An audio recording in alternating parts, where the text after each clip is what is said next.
Hi friends, welcome to RG cookery. இன்றைக்கி ஒரு ஹெல்த்தியான ஸ்நாக்ஸ் தான் பார்க்க போகிறோம்.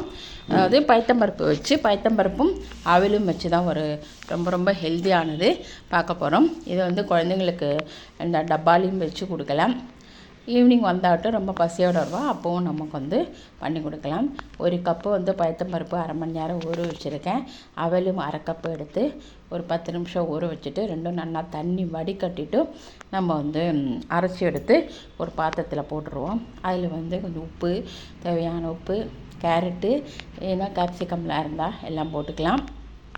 அதுக்கப்புறமா கொஞ்சோண்டு 1/4 ஸ்பூன் மஞ்சப்பொடி, பெப்பர் பொடி, தனியா பொடி, ஜீரகப்பொடி, அப்புறமா காரத்துக்கு தகுந்த மாதிரி ரெட் சில்லி பவுடர், தேவையான உப்பு, கொத்தமல்லி எல்லாம் போட்டு பிசைஞ்சிட்டு நல்லா அப்புறம் தவாவில் நல்லா ஷாலோ ஃப்ரை தானே பண்ண போகிறோம். தவாவில் 2-3 ஸ்பூன் நல்லா எண்ணெயை விட்டுட்டு நம்ம கையிலேயே எண்ணெய் ஜஸ்ட் பரட்டிட்டு ஒட்டாமல் இருக்கிறதுக்காக பரட்டிட்டு ஒன்று ஒன்றா அந்த மாதிரி வடை மாதிரி தட்டி எடுத்து அதில் போட்டுட்டு தவாவில் போட்டுட்டு ஒரு பக்கம் நல்லா கோல்டன் ப்ரௌன் வேகலையில் அடுப்பை கொஞ்சம் மீடியம் ஃப்ளேமில் வச்சுட்டு வேக வைக்கணும். அதை ஒரு பக்கம் கோல்டன் ப்ரௌனாக அடுத்த பக்கம் போட்டு எடுத்தாச்சுன்னா ரொம்ப டேஸ்டியான ஹெல்த்தியான இந்த ஒரு ஸ்நாக்ஸ் தயாராகிடும். குழந்தைகள் ஸ்கூல் விட்டு வந்தால் விட இது நம்ம டக்குன்னு பண்ணி கொடுத்துடலாம். இந்த ரெசிபி உங்கள் எல்லாருக்கும் பிடிச்சிருக்குன்னு நினைக்கிறேன். இது வரைக்கும் என்னோடய சேனலை சப்ஸ்கிரைப் பண்ணலைன்னா please subscribe my channel. Thank you.